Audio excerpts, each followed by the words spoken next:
Welcome back to Beyond the Wormhole and our two-part mission to the Anehta system in the Kcalbeloh Planet Pack.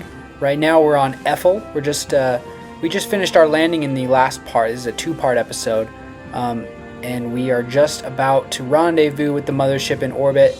We're about to take off, and in this part 2, we're going to be transferring over to the blue moon, like rocky moon called Elub. And so this is Efil. This is like the atmospheric, like ocean, mountain kind of moon. So we brought a space plane here, and that's how we're going to get back up into orbit with kind of like a, I guess you could call it an Efil SSTO. But yeah, I'll let you guys watch until we meet up with the mothership in orbit.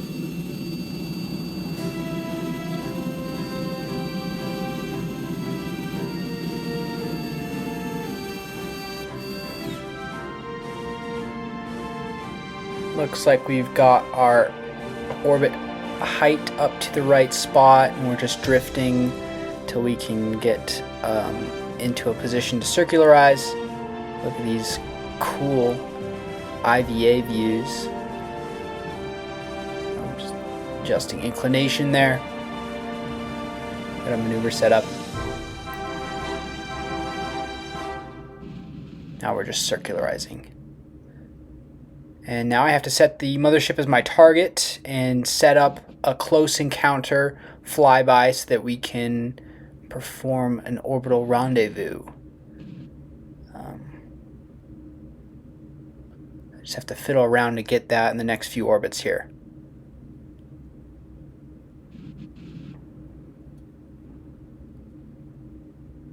Looks like we got those close encounter nodes to swing together. There we go. Warp ahead to the maneuver, and then we will execute. And we should have a close flyby of the mothership in the next orbit, and we can dock our space plane nice and sound.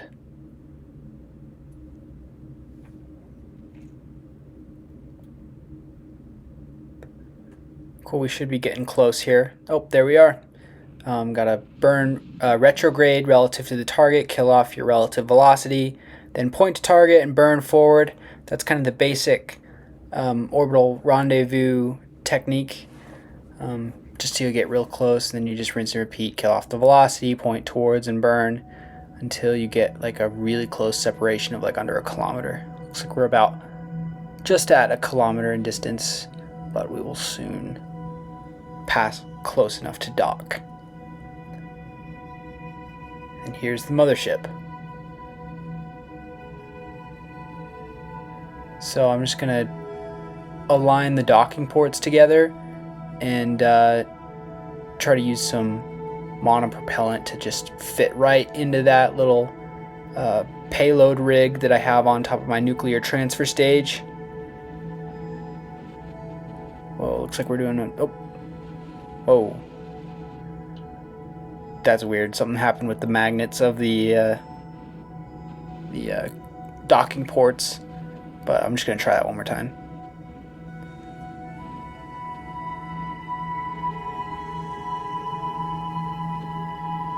Alright, nice. We're all docked, and now we're just gonna transfer the remainder of our liquid fuel from our space plane back into the nuclear transfer stage. And then we're going to try to drop off our space plane here, because at this point it's just dead weight. So just got to fly my Kerbal back into the command pod, and then we will set this space plane free to drift in space until, I don't know, something happens to it. There we go. Looks like we're got to get that undocked here in just a second. There we go. We're just kind of going to get that out of the way. And then we're actually going to get rid of the payload rig, which is kind of that assembly with the struts. But first I'm going to transfer one of my Kerbals into my vacuum rated like moon lander, which is this thing. It's kind of like your typical moon lander, but you know, kind of like optimized for like vacuum or like moons with no atmosphere. But we're going to redock because we still need this guy. We've kind of passed into the night side on the planet, so it's a little bit harder to see. But yeah, we just dropped off that space plane and the payload rig because all that's dead weight, and it'll hold back our Delta V capabilities from this point forward. So we're just letting those guys go free.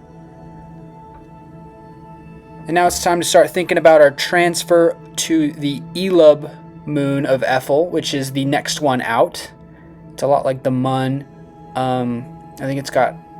Actually, I don't know the gravity stats of the Mun off the top of my head, but I'm pretty sure Elub is like 0.4 Gs. It's pretty rocky. It looks similar to the Mun, but its main distinguishing feature is that it's blue. Actually, its name is blue backwards. And almost every science reading that you can perform on this moon, as far as I've discovered, just has to do with how blue it is. So this must be kind of a running joke, but it's still a cool destination to visit, especially with the stunning ice rings of Anehta in the sky there. So I just set Elub as my target. Yeah, something cool about the Kcalbeloh system is a lot of the names are something interesting backwards. Yeah, but I'm just trying to set up that encounter with Elub. Looks like I gotta fix my inclination first. And so we're leaving Efil there.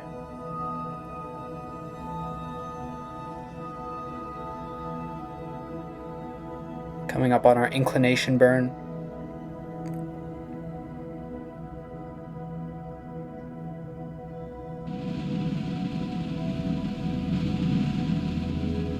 Cool.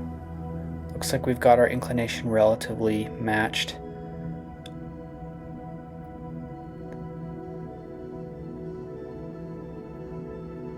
But we're gonna do one more just to match it perfectly.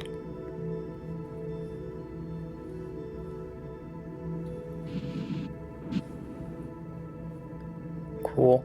And then we'll try one more time to get an encounter here. Okay, looks like we got one. And then we'll adjust our approach. And then we'll warp ahead to the encounter, or to the maneuver. And then we will execute that burn in just a second. There we go. I'm going to detach one of my tanks here, one set of tanks.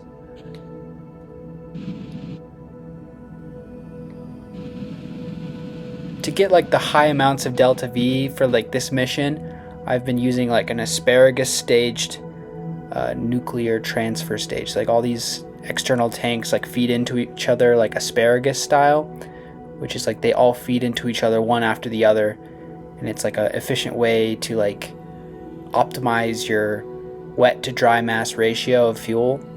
Yeah, but looks like we just captured around Elub, and wow, yeah, look at those craters. It is blue. Here are just some more shots of Elub from high orbit. You can see Efil in the back there. Okay, now it's time to start thinking about circularizing and picking out a landing spot. So that's what we're going to be doing in the next few orbits. Although this moon is tidally locked to Anehta, so I want to land somewhere kind of close to a certain point on the planet where Anehta is in the sky, just for like the sake of the view, and I believe that Efil was the same way, but I'm trying to figure out like in the point of at a certain point in the day of Efil, not Efil, at a certain point in the day of Elub, there are only certain spots on the moon where Anehta is visible in the sky due to its tidal locking to Anehta, which essentially is like the same side of the planet of the moon faces the planet at all times. Kind of like our own moon, actually. But I'm just performing that circularization burn.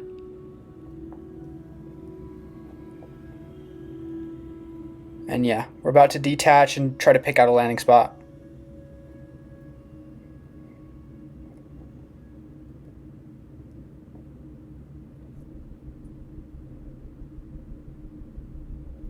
We just boarded our lander. We're about to just burn away from the mothership. And we're just setting up a maneuver here to try to pick out a little crater to land in. Let's go to this one here. I'm just gonna pass over it.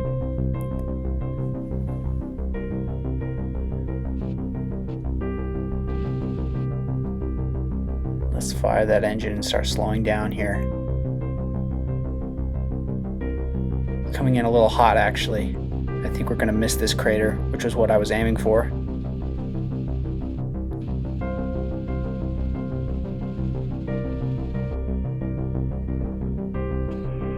But I end up pulling off kind of like a Tokyo drift landing here. Check that out. Kind of cool. But we have touchdown. And everything's looking good. No landing legs are broken. About to plant a flag and check this place out.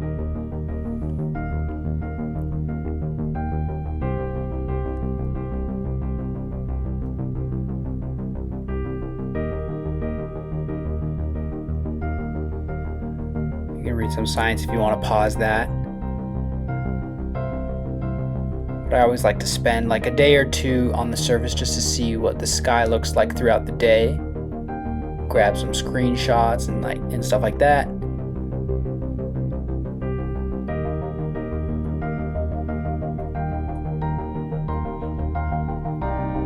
And there's the binary star system in the distance that this planet, the Anehta and its moon's orbit, called the Ulrach binary system.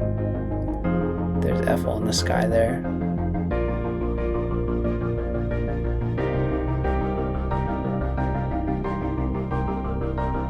Looks pretty cool at night on this moon too, with the view of Efil kind of eclipsing Anehta there. That was cool.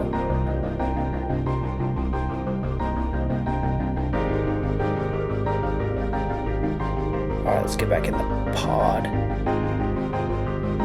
Wait. Grab one more screenshot.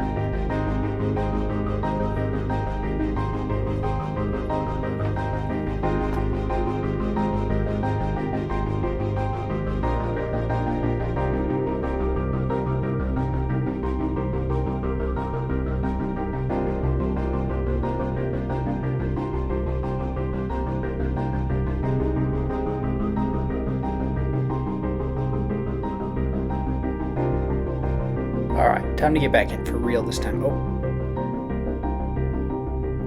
Okay.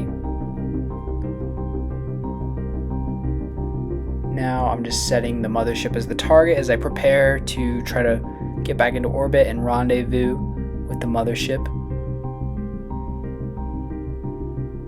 I'm gonna wait till it kind of passes over, or our inclination like somewhat matches.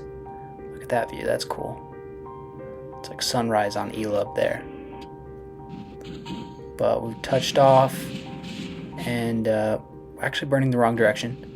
Okay, now we're on our way back into orbit to rendezvous with the mothership. Looks like I'm just fixing my inclination a bit there. And we're going to drift up to our apoapsis and then circularize.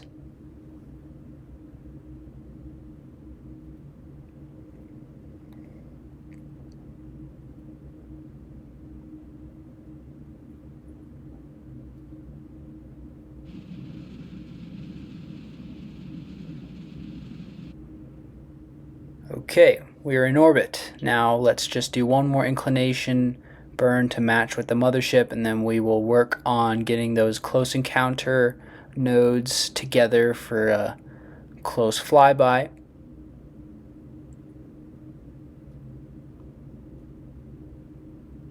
Okay, looks like we got a close encounter there.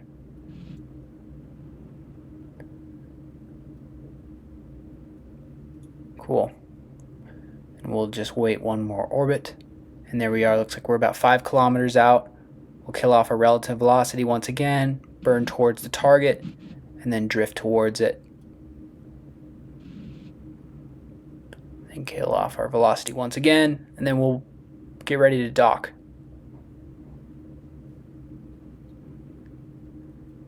We'll just point the docking ports at each other and then burn towards it. So that's like the easiest way to dock.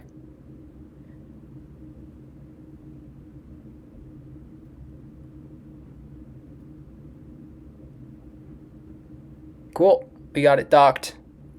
Now we don't have enough fuel left to really make a difference to refuel, so we just transferred crew back into the command pod through the docking port, and we're going to let the lander drift away, kind of like the same deal as the space plane. It's just dead weight at this point.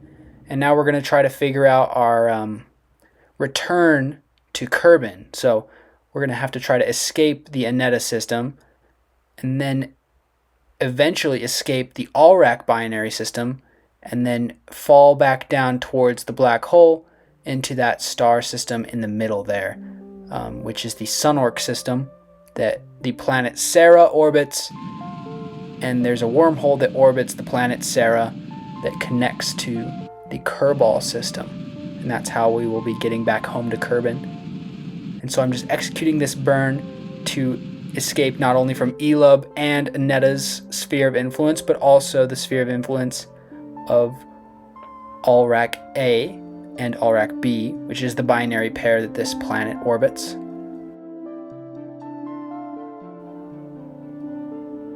And I just discovered that like the flow order of my tanks kind of like interrupts my asparagus staging, so I'm just switching the fuel over into the other tank so that I don't accidentally jettison the wrong one.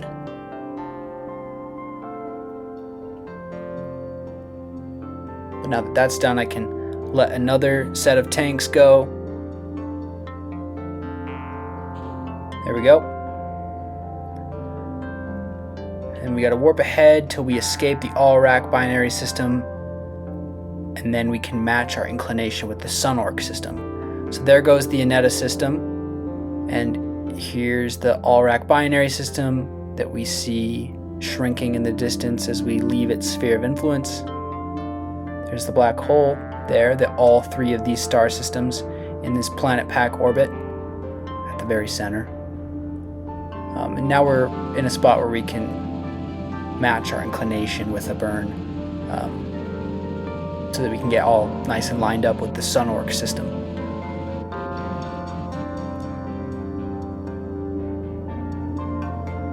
Looks like we're actually going to do one more.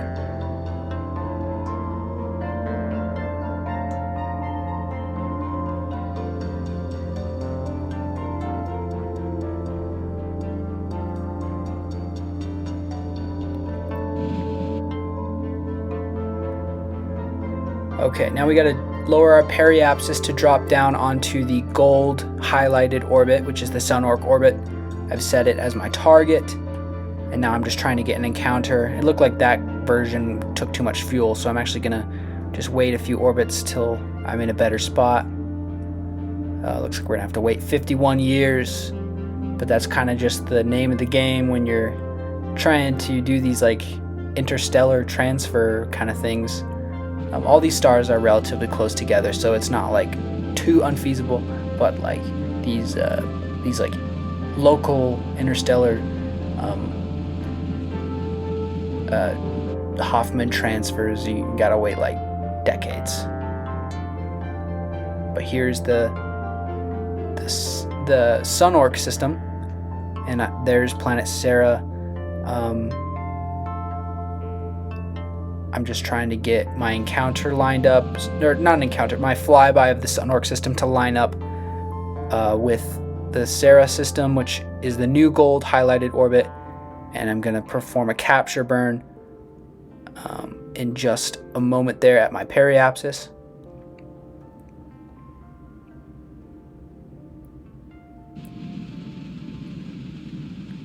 It's like 1500 meters per second of delta V.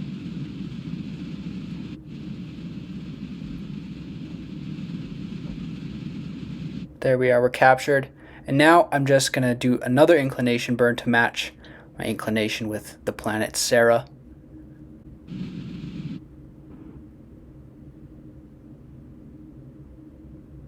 and then do another little kind of like slight burn at periapsis to actually grab an encounter with Sarah on our next orbit.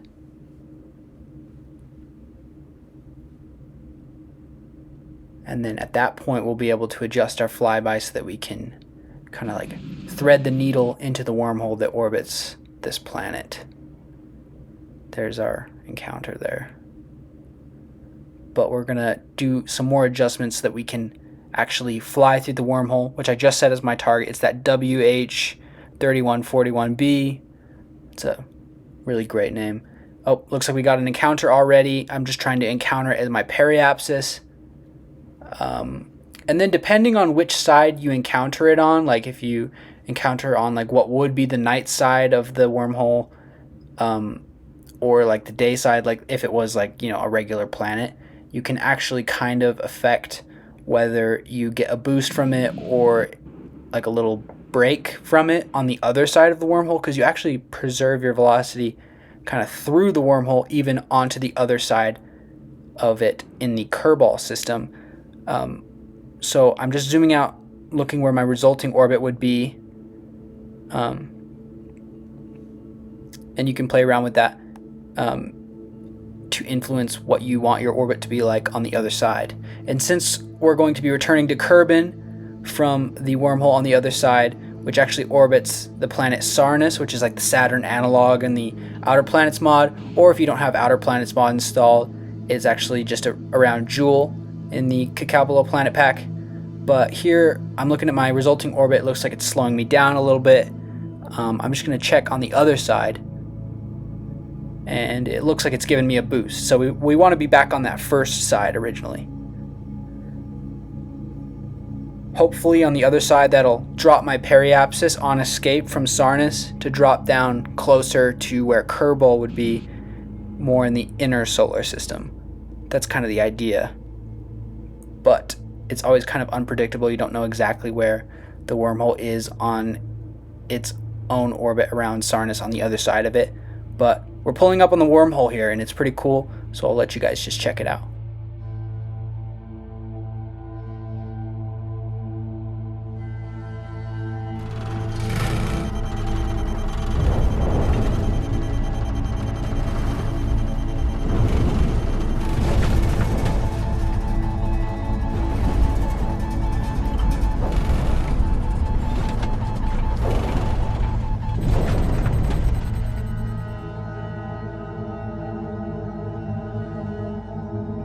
We've exited the wormhole into the Kerbal system, and it looks like it's put us on an escape trajectory out of the Sarnus system and into an elliptical orbit around the sun that drops us kind of into like Duna's like orbital height.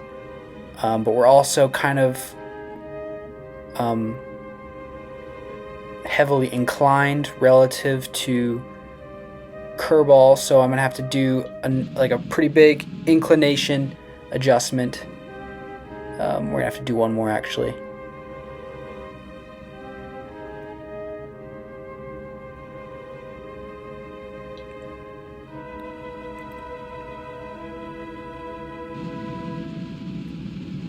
Cool, we got that inclination match pretty good.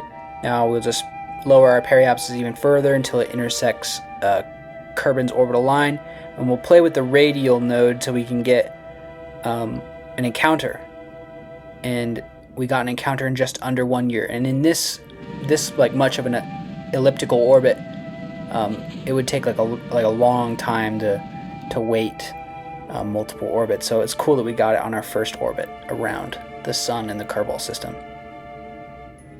But I'm just adjusting my trajectory into the Kerbin system, trying to drop into the atmosphere around 30,000 to 40,000 meters. And it looks like I'm actually coming in on the night side, and just for the sake of visibility, I'm actually gonna kind of like enter the system it would almost be like a retrograde orbit if I was circularized or captured around Kerbin, but that allows me to enter the atmosphere on the day side, which is a little bit prettier and makes it a lot easier to see what's going on. Alright. Looks like I've entered the Kerbin system. You can see it in the distance there. Oh, we just passed Minmus there. We'll fly by. But I'll just stage the rest of my unused stages, and now we're just a command pod and a heat shield. We're about to enter the atmosphere. Coming in at about 5,000 meters per second, or 4,500 meters per second, coming in pretty hot. But our heat shields are really powerful in this game. All that's left to do is deploy our parachutes. There we go. And that's looking like mission complete for today. Yeah. Thanks for watching part 1, guys, and this is part 2 of a fully stock part mission to the Anehta system in the Kcalbeloh Planet Pack mod in my Beyond the Wormhole series. But yeah, thanks for watching, guys. Like and subscribe if you enjoyed, and I'll see you in the next one.